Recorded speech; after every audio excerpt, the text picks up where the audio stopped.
Hi future self. Today we're going to talk about the shitty mishaps that you've encountered when you crashed your drone. I mean, things could have gone better, but always be mindful of Murphy's Law. What can go wrong will go wrong.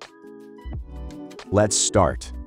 First, we'll talk about the possible causes of your drone crashing, then the stress you've been through trying to figure out what will you do to mend the situation. Lastly, what you've realized. How did you get your drone fixed, and the lessons you learned. To remind you of what happened during the day, it was a Sunday. You had a beautiful walk under the afternoon sun with your family to exercise. After that, you took your Mini 2 for a flight to take some footage of the local neighborhood. You had a good first flight, then you realized that you still have a lot of battery power left, so you decided to go for another flight, and that's when things went sideways or spin around like crazy. You got devastated and kept on panicking that you almost fixed the drone by yourself, voiding the warranty. Until you realized that you just got it last week and it should be still within warranty, and it is not totally your fault that your drone crashed. Since you flew on the right condition, it's a good weather in daylight, you are under 120 meters in altitude.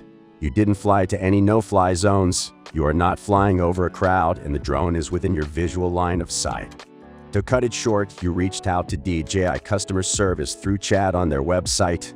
They asked for your flight log and did a data analysis on the flight you crashed.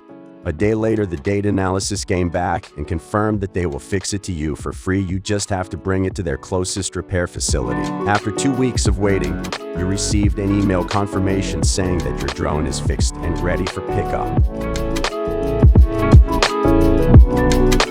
To tackle the possible causes of your drone crash, you're thinking maybe it's because of a bird attack, since there are a lot of people taking care of pigeons within the vicinity. The other thing is it might be that someone used a hacking device that turned off your drone mid-flight and caused it crashing down, as suspected by someone you talked to online, given the fact that it is an urban area. Personally, you think it's more of a bird-caused accident basing on the trajectory from where your drone is and where it crashed. So, this should be a lesson for you to avoid doing urban flights and where there are a lot of birds in the area. Also, keep in mind that in stressful situations, relax and think carefully if you have better options before fixing things by yourself.